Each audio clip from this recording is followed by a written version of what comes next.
going to talk about operators. Operators. So let's go ahead and let's create our new class. So testing is our project. SRC, we have the package Java lessons.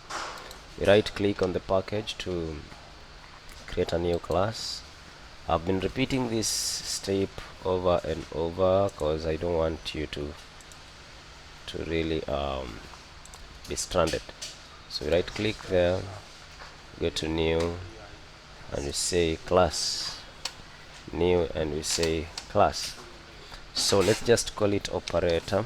Let's call the class operators. Call it operators. So as usual, we need to have the main class here.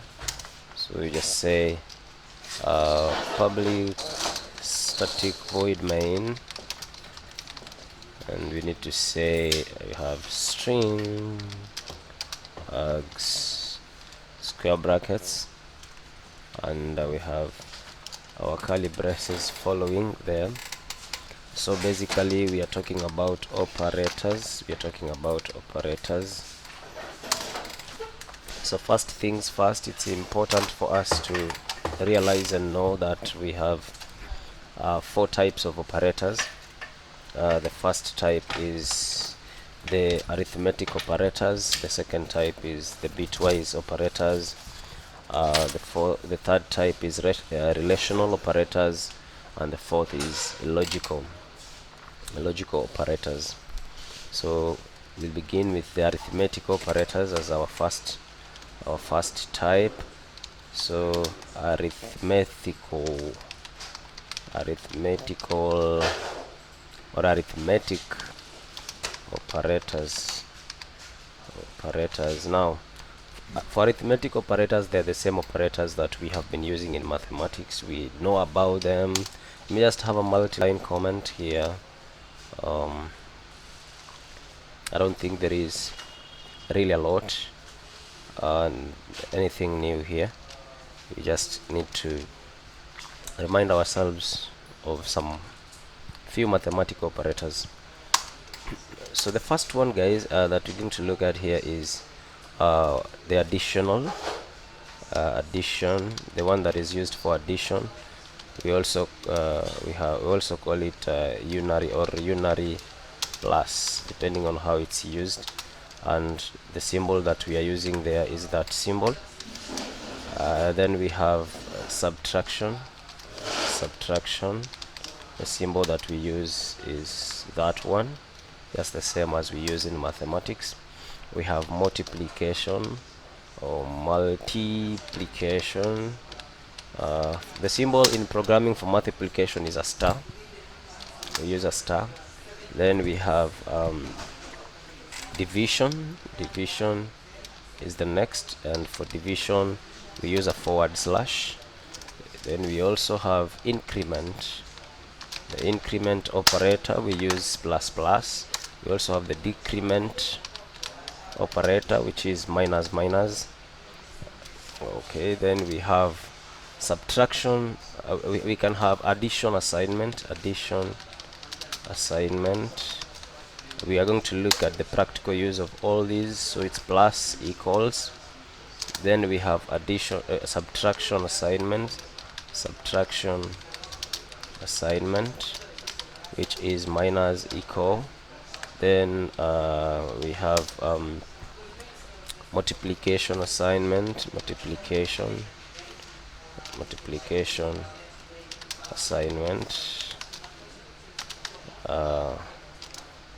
allow me zoom this out. I forgot to zoom it out.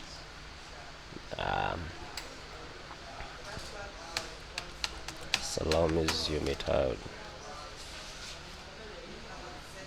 Okay. Somewhere I think that is okay. Yeah, I think that is okay now. I hope you are able to see. Yeah, that's better. So we have multiplication assignment is the multiplication sign, which is the star, then equal sign. Then we have division assignment, division assignment, which is forward slash and equal sign. And then we also have modulus. We have modulus. Modulus is the percentage sign. This modulus is the percentage time. Then we have modulus assignment. Modulus assignment is percentage and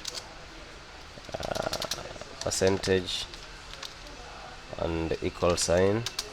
Is modulus assignment, percentage and equal sign. Then we have the decrement operator, decrement, which is minus. Now these are the operators that we majorly use in mathematics. Now these operands normally can be used on numeric types and also in character types. You can use them both on numeric types and also in character types. So I'll just let's just do an example that is going to demonstrate how we use all these operands. So outside our comment, so we are going to have we're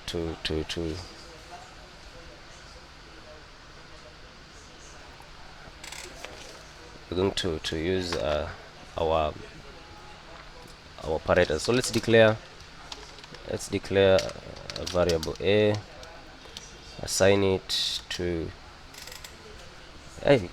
addition can be 1 plus 2, a is equal to 1 plus 2, int b is equal to, maybe let's say a times 3, that's for multiplication. Then int c we can say is equal to, we take now b, we divide it by 2. We take b, divide by 2. Then we have int d, which is going to be equal to, we take c, we subtract a. We take c, we subtract a. Okay. Then we have int e. For e, we want to talk about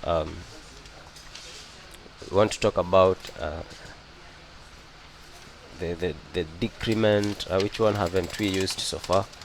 We have the decrement. Okay, plus equal addition assignment plus equal b. Okay, then we have let's see, where's that error coming from?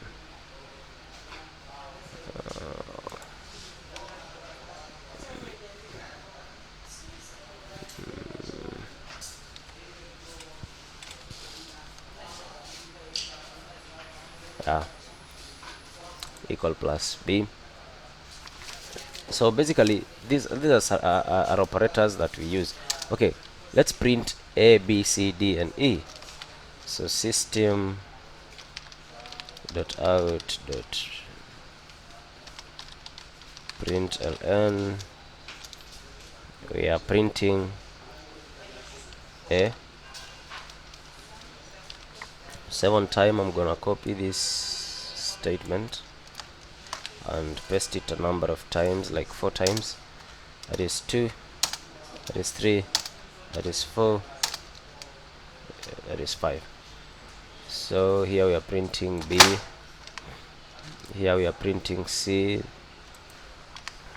here we are printing d, here we are printing e. So let us run this program. Run that program, see what we are getting as the output. We're getting 39419, 39419. Let's come back to the first line. The first line we are saying take 1, add 2 to it, then store it in a. So a is 3. Then take a, multiply it by 3. So at this time a is 3, so we multiply a by 3, we get 9. So b is 9. Then we are taking b, divided by 2. At this case b is what? B is 9, divided by 2 is 4.5. That will be truncated. Yeah, so we'll get 4. Then we have C minus A. C at this time is 4 minus 3, we get 1. Then we have E, and for that we get 9.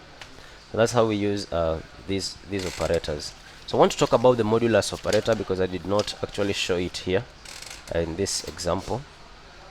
I just want to talk about it independently. So the modulus operator will return the remainder of an operation. The modulus operator is going to return the remainder of an operation, and it works for both integers and floating points. For example, if I say something like int x is equal to 42, then I say double y equal to 42.25, and then I want to print system.out.println. I want to print the remainder when we take x, we divide it by 10. So let's say x mod 10, x modulus 10. In other words, what are we left with if we take 42 and we divide it by 10? It should be able to print to show us the remainder. So if we run this code, we run this program, you can check the results down here. So you see we are getting 2. That is how the modulus works. So it does the operation, but it returns the remainder. It does not return the results, it returns the remainder. So it takes 42, divide it by 10, we are left with 2, and it returns 2. Now, we also have what we call arithmetic compound assignment operators. For example, if you look at an expression like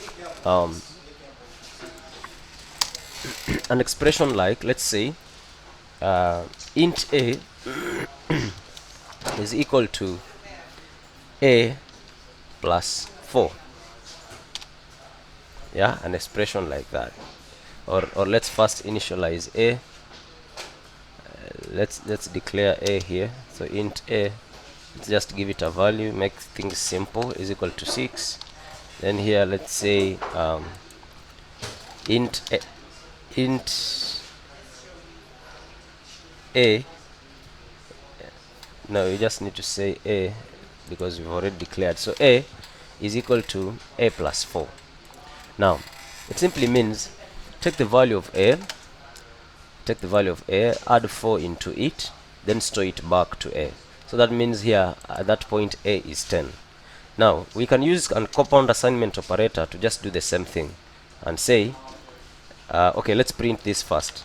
System.out.println, we are printing a at this point. Now if we run this program, let me show you something. If we run this program, you'll see the output here. The output is 10. Okay, the output is 10. So let's come. It's because it took 6, then added 4, then stored it back to a. Now we can write this same statement this way. You can say a plus equals 4. A plus equals 4. Now there should be no space between equals and plus. Should be one thing. A plus equals 4. Now let's remove this statement. Now let's see, it will give us the same result. So when you check, when we run this, we check the output. No console to display at this time. Let's wait. What is happening? Oh, okay. I did not accept this. Okay. So now it's still showing what? 10. Still showing us 10. So this is what we call. This one is what we call an arithmetic compound assignment operator. So instead of just saying a is equal to a plus 4, you can say a plus equals 4. That's the same thing. Now we can do this sign with any other. So if we say minus, it will mean you take a, subtract 4 from A, then store it back to A. So that means you take 6, subtract 4, we'll be left with 2, then store it back. So if you run this one, it should give us should show us 2. How we check the result here, it is showing us 2. You can do this type of operation with all the other. We can even say modulus. Let me show you. Modulus. Then you say now take 6, divide it by 4, then return the remainder. So if you take 6, you divide by 4, 4 goes into 6 once, and we are left with 2. So again, if we run this, we should be able to see 2. Should be able to get 2. So let's run this.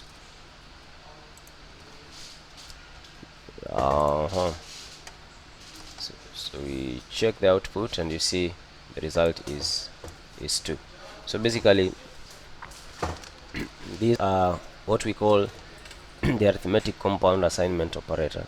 So what is the benefits of using the compound assignment operators? It gives us two benefits. One, it is saving us a little bit of typing, because they are actually shorthand. Because you see, we need to do a lot of typing if we have to put this in the original way. So we need to say something like A is equal to A plus 4. Right now you don't see it as a lot of typing, because it is just a single variable A. So assuming it was a full word, assuming that the variable name for A was a full word, that would actually, and you're supposed to write that name maybe many times, so it would save you a lot of typing. Number two, these shorthand or compound assignment operators are normally implemented more efficiently by the Java runtime system than their equivalent long forms. So those are the two advantages why, the two reasons why you would actually need to use these compound operators. So it's important to know. Doesn't mean if you do the long way the program won't run. It will, but you won't have the advantages stated. So the operands can be used. You can use those operands as prefix or as postfix form. So when we simply when we simply use them, there is no really big difference as when we use them in the normal way in the expressions. But if we use them in the prefix form, what is going to happen is that we're going to have the operand being incremented or decremented before the value is actually obtained for use in the expression. So I just want us to check an example. What is the difference when you use it in the prefix and in the postfix? Because we have used it in the prefix, so I want us to use it in the postfix. Now you've seen what happens in the prefix. The operation is done, then assignment is done later. But in the postfix is actually the opposite. So when we say x is equal to 42, let's just say int x is equal to 42. Say int x is equal to 42. We already have we already have int x up there. So let's just continue and say x is equal to 42. It's already 42. So let's have y, because we have y is 42.25. Let's have y. Let's say y is equal to plus x. Y is equal to plus x. I want you to see the magic here. Okay, if you look at this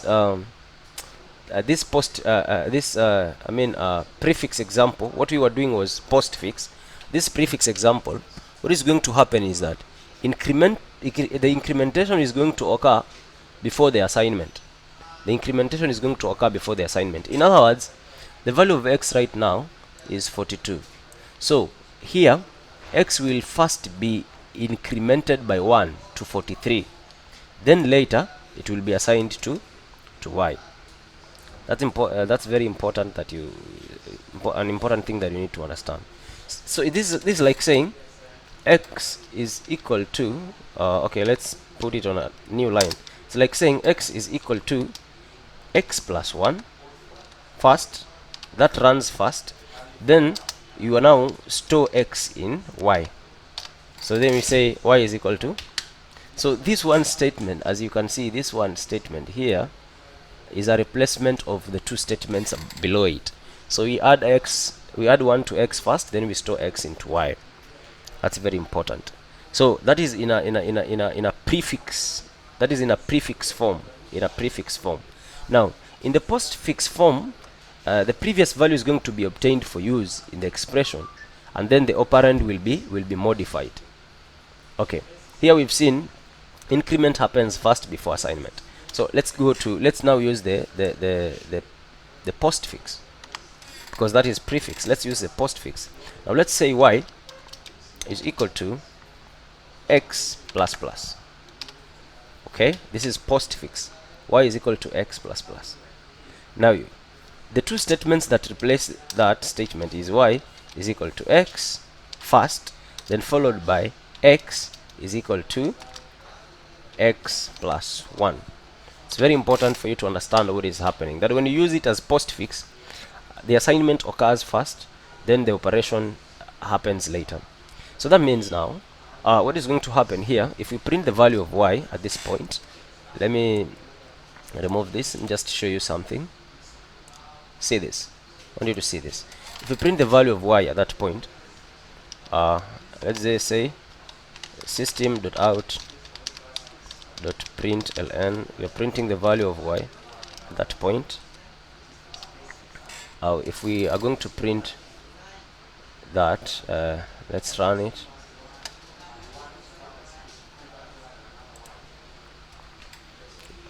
Just want you to see what is happening here. You see the value of y is 42.0 at this point. Is 42. The value of y is 42.0. Why is it 42.0? It is 42.0 because actually what happened was the assignment happened first. 42 was stored in y before x was incremented. Okay, so if we print the value of x right now, before this statement, the value of x is 42. So let's print the value of x below this. Let me just copy this one and we paste it down here. Then we change the value of y to x. Just want you to understand what is happening. So change that to x. Then let's run this. Run that. So if we run this, let's check the results down here. 42. So x is now 42, but y, x is now 43, but y is 42. So that is the difference. When you use it as a prefix, the operation happens first, then assignment. When you use it as a postfix, the assignment happens first, then the operation follows. So the next part, the next type of operators are bitwise operators. I will set lessons to handle bitwise operators. I don't want to introduce them at this point. I'm going to introduce them a little bit later. So I want us to go straight to the third type of operators, which are what we call relational operators. They are what we call relational operators. That is what I want us to talk about right now. And for relational operators, I guess we will have to create another class. So we are going to go to our package and we create a new class, and we call this class relational. We call the class relational. Okay, so when we call the class relational, then we are going to actually put in we're going to put in our main class. We're going to say public static void main, public static void main, and we say string args, and then we have square brackets, then we have the curly braces. So we are talking about relational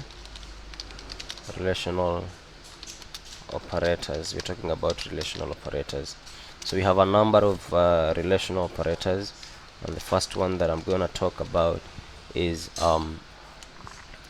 the equal to So double sign, double equal, we just simply mean equality, that is equality operator, so it's equal to. Then we have not equal to, that's how you show it. This is not equal to, not equal to. Then we have the other operator which is greater than, you know this one from mathematics, greater than. Of course we have the other one which is less than, you know that also from mathematics. We have greater than or equal to, then we have less than or equal to. You also know that from mathematics. Now what you need to understand is that the outcome of these operations is normally a Boolean value, and they are frequently used in when it comes to expressions that control if statements, and even some various loop statements. You will find these particular operators being used. So you have the equality operator and the inequality operator. So the equality operator is the equal to, then we have the not equal to, which is the inequality operator. In Java we can use them to compare any type. In Java we can use it with string, with characters, integers, floats. We can use it with any. Then we have the greater than and the less than that can be used to compare numeric operators. So we need to check out an example of their usage. So let's declare a variable a, let's give it the value of 4. We declare another variable b, and let's give it the value of 1. Yeah. Then I want us to declare a third variable that is of type boolean. Excuse me. As type of boolean, so boolean c. Let's set an operation, an expression, a is less than b, a less than b. So listen, what does it mean? C can either return true or false. So it is going to compare the value of a with the value of b. If the value of a is less than the value of b, it will say true. Okay, let's print c. System.out.println. We are printing c. So as we print c, okay, we print c. Let's run this code.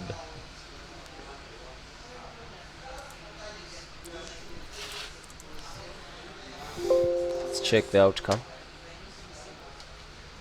Okay, just a moment. There's something we want to do. Just run it from here.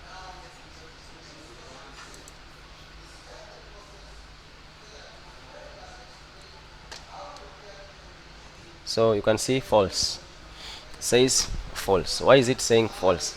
We are saying a is less than b, but a is 4, b is 1, so 4 is less than b. That is false. But if we change this one to greater than, like that, we change it to greater than, then that value should change to true now. Say a is greater than b, that is very true. Value should change to true, as you can see. This is how we use relational operators. So in Java, true and false are non-numeric values that don't actually relate to 0 or non-zero. So to test for 0 or non-zero, you must actually use relational operators. So relational operators are really very crucial, very important when it comes to programming. When we get to part 2, where we will be focusing on applying Java, the application of Java, when we're going to deal with real life problems, then you're going to understand this more and better. I want us to move to the Boolean logical operators. We have a number of Boolean logical operators that we need to look at. The first one is we have the AND, that we call it logical AND. We call that logical AND. Let me use one. Then say we call that logical AND. Then we have another one, which is actually the what What do we call it? It's not a slash, a bar, standing bar. This is a logical OR. This is a logical OR. Then we have another operator. We have another operator that is actually how do I put this? We have when we have double slash that way, when we have double slash, we call it short circuit OR.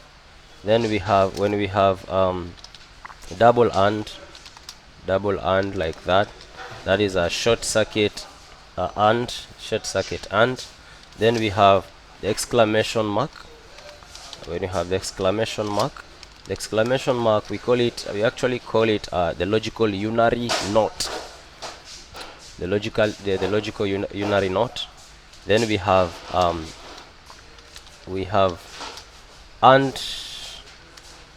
and an equal sign, and an equal sign, we call them and assignment. Then we have when we use or and equal sign, we call it or assignment. Then when we use double equals, we call it equal to. When we use an exclamation mark with an equal sign, we say that is not equal to. Then we also have another very important operator. We have the question mark.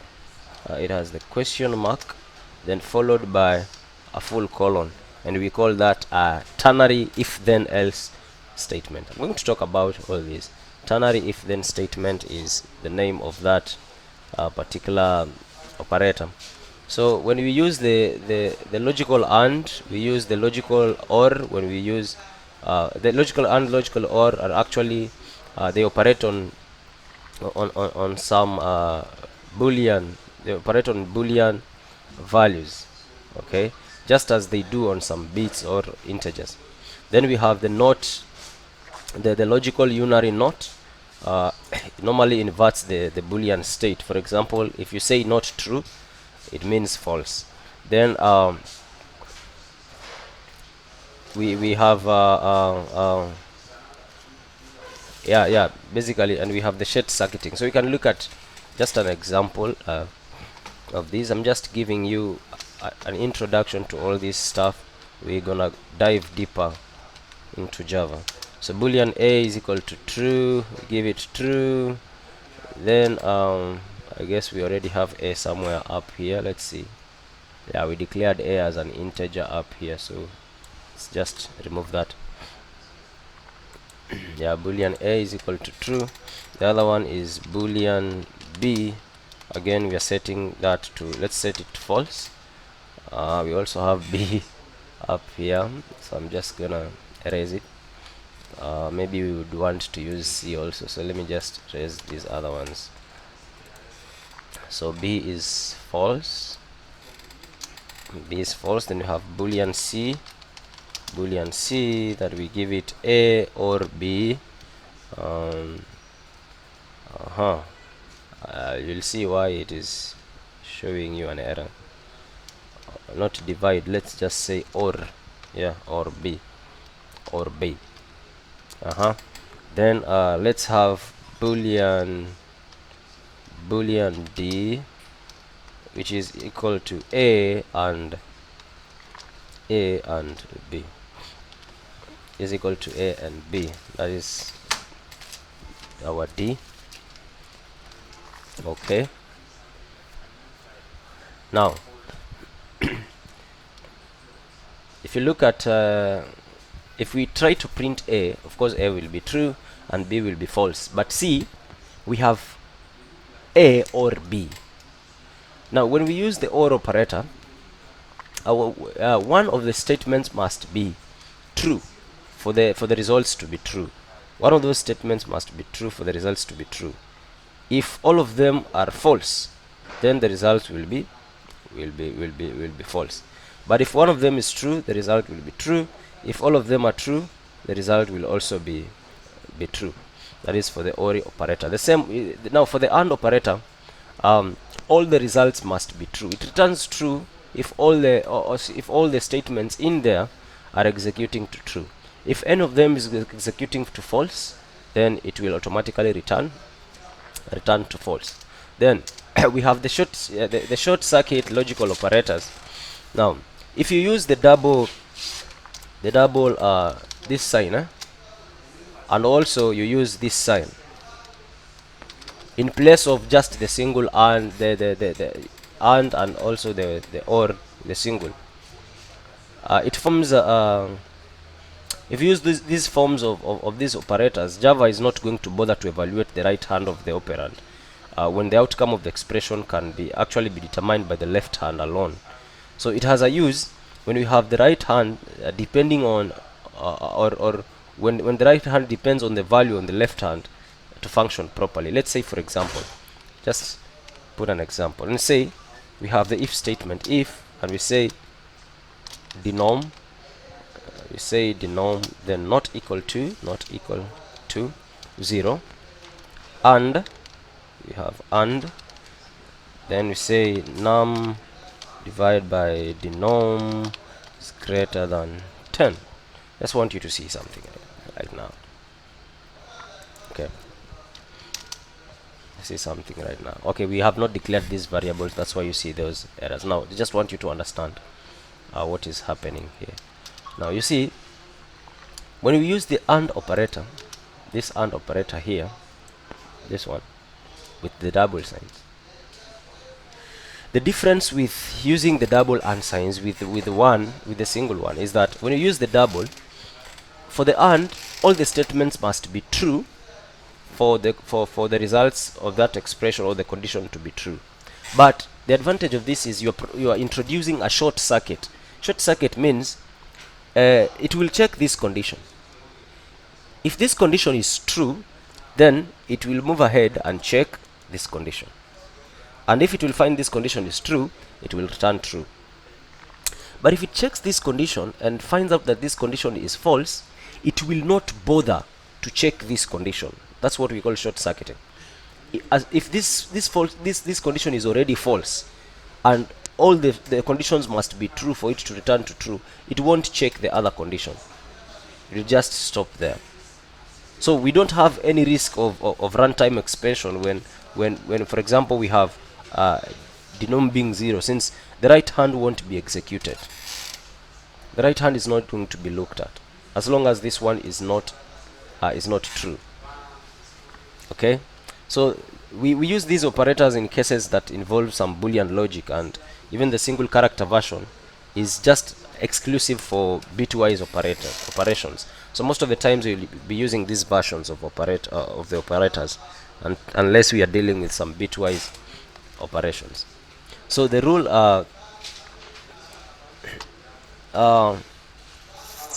if we have something like, okay, just introducing another thing, if you have something like if C equal 1 and